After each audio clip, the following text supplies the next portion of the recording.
everybody. I'm here with Trip. Obviously, I'm Jack, and we are here to tell you our picks for UFC 300. And just so you know, we're really about it. We've watched every pay-per-view for about 3 years, and yeah, we are usually right, but not always. But it is what it is. Yep. We're doing the whole right, card. Let's go. Okay.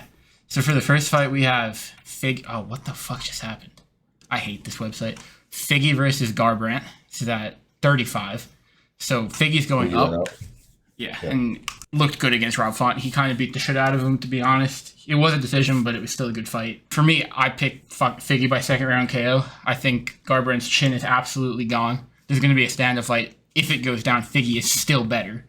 So I kind of think Garbrandt has absolutely no chance. I also have Figgy by decision. I got him by decision, not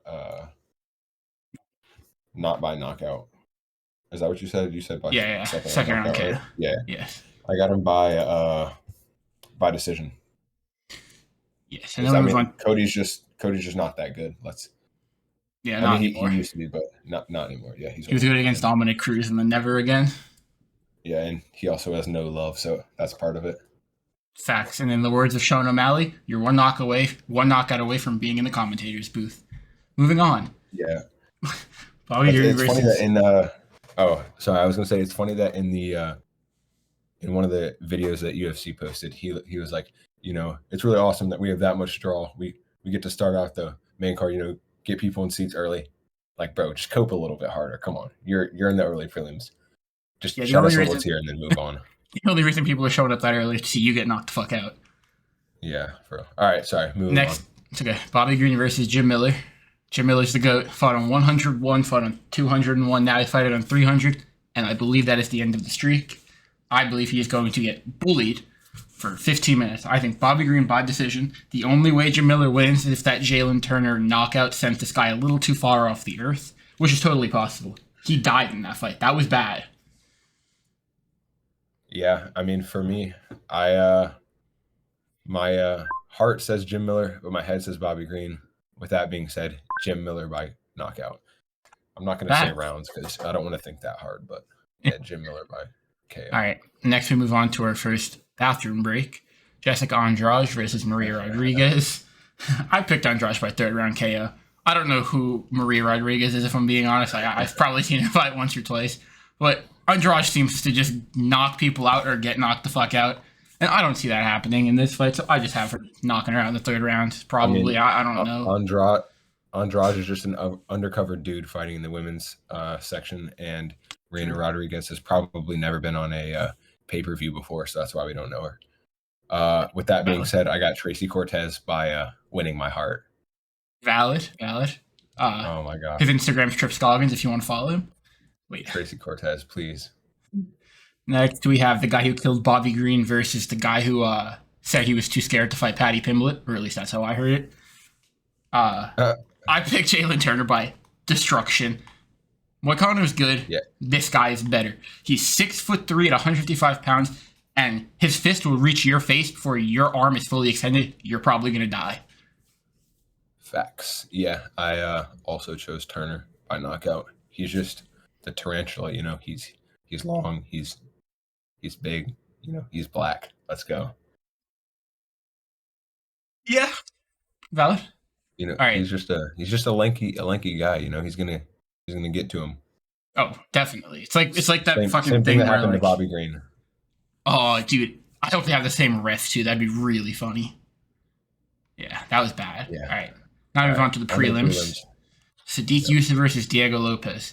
Now, I know a lot of people are picking Sadiq because they think Lopez is overrated. I couldn't disagree more. This guy's fucking cracked. He will be in the top 10 very soon. I'm telling you. This guy's going to be him.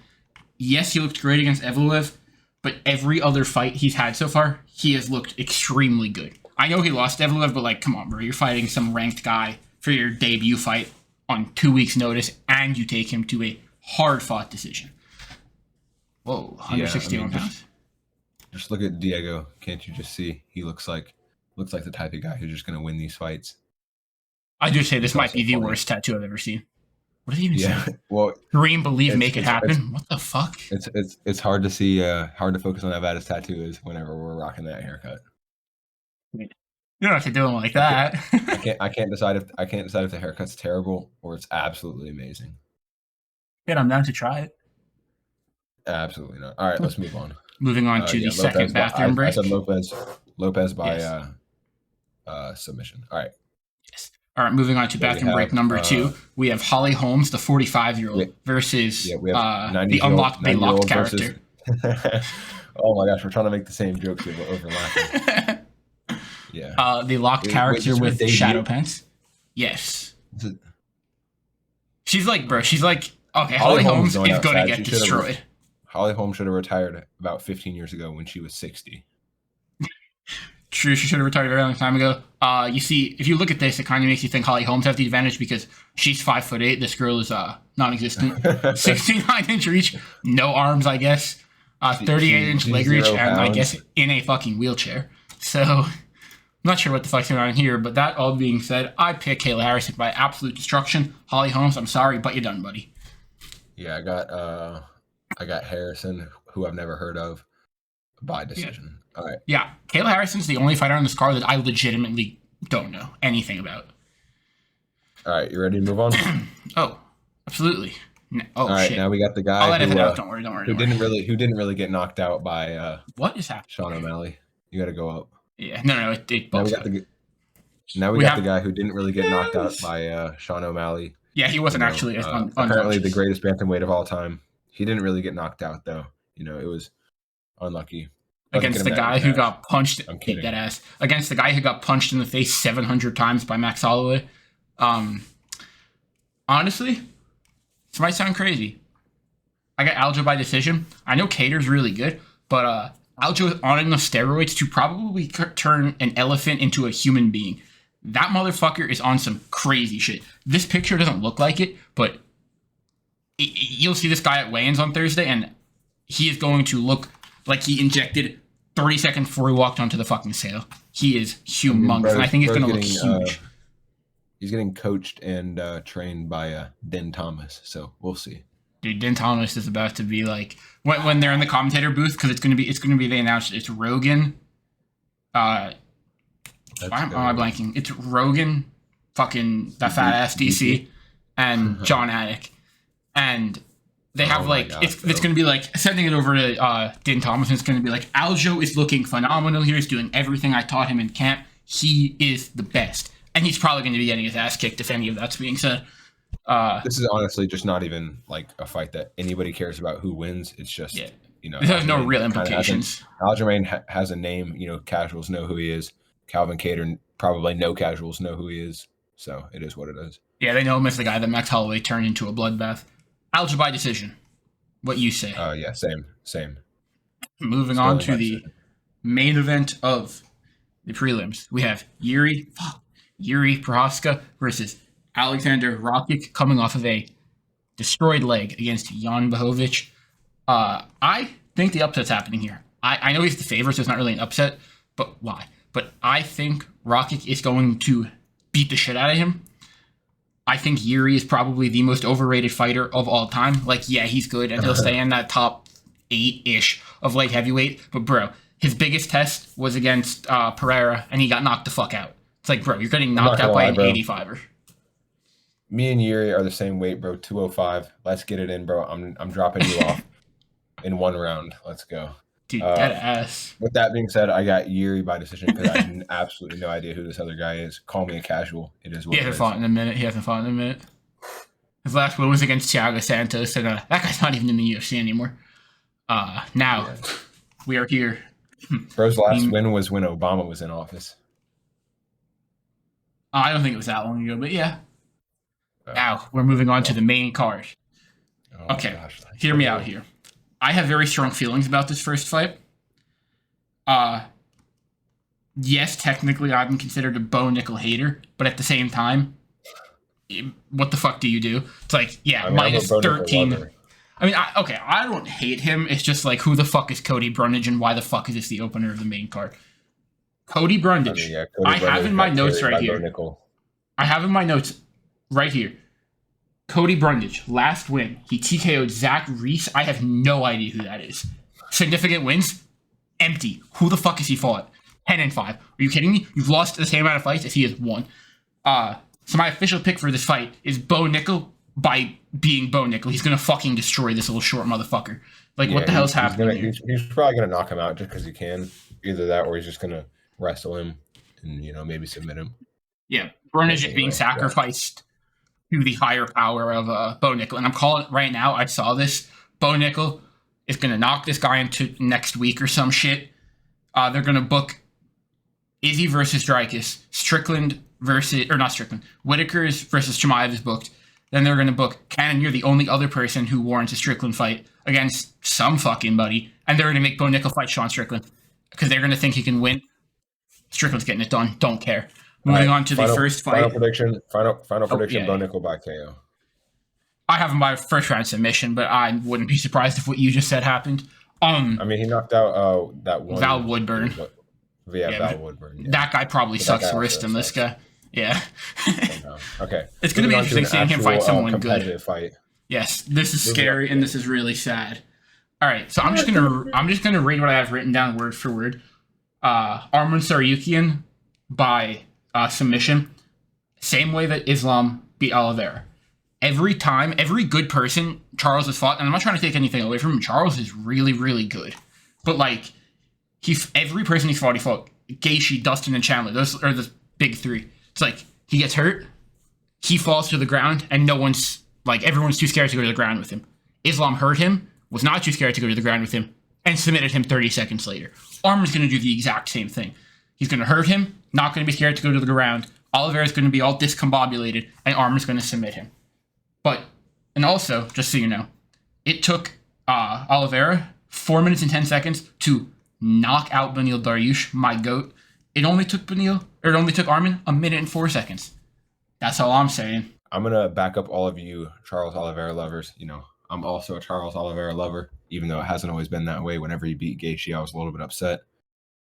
But let's not get into that. Yeah, I think Oliveira, my heart says Oliveira, but my head says Arman, just because, I think Arman Tsarukyan is Islam without Khabib, but just better, because Islam without Khabib would probably just be a Russian farmer or like a horse wrangler or something like that. I don't even know what they do in Dagestan other than fight. Yeah, literally. But yeah, I'm saying Oliveira by knockout, but there's no telling. It's my GOAT though. Yeah, Arman's just so good. Everyone's doing the comparison so Dustin versus BSD and Gaethje versus Fiziev, but this guy's better than both of them. Let's be real. This guy he's so insanely good. And if he does good in this fight, I could see him being a very big problem for Islam. Moving on to the featured bout. My GOAT, Max Holloway, versus my other GOAT, Justin Gaethje. This is a scary fight. This is a really scary fight. This is so sad because one of them's going to come out a little disabled. Happy, and whoever loses, we're going to be sad because we love them both. Yeah, there's no winning this fight. I have Holloway by decision, honestly. My notes here are he has better striking, he has a better chin, and he has better movement. Gaethje gets hit. Holloway kind of gets hit, but he can also get out. He looks absolutely fucking huge at 55. It looks like he put on a lot of weight. I know this might be crazy. I think Holloway's fought better competition as well. It's he just knocked out the Korean Zombie. He beat up Arnold Allen. He beat the shit out of Yair. He put on an absolute clinic against Cater. Bullied Ortega. Beat the shit out of Aldo more than once. And he beat the shit out of Pettis. It's yeah, Justin's good, but I think... And arguably, he won one Volk fight. I agree. And I'm standing on that shit. He's the only hard competition Volk ever had before. Until he became Islam. The Islam era, yeah. Yeah.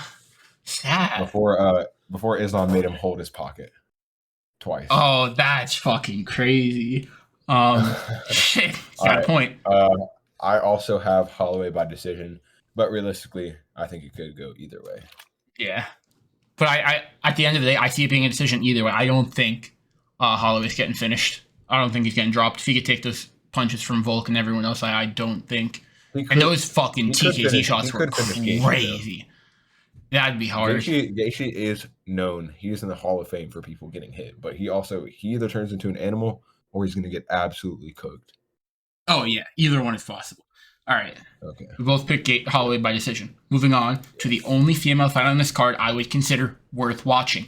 Whaley is the only female fighter, and I'm gonna fucking stand on this. The only female fighter that I am actively excited to watch because we know what's happening. She is going to fucking destroy this person. I know who you are, but like you're mid. Whaley by fourth round TKO. I think my note says better at everything. Only women's fighter worth watching. Obviously, aside from Tracy Cortez Cortez, let's go. And you know who, Mackenzie Dern with the fucking CGI or some shit. All right. I think everyone's upset about my goat Jamal Hill being the main event, but I think we should have made Tracy Cortez the main event and just added her on the top of everything.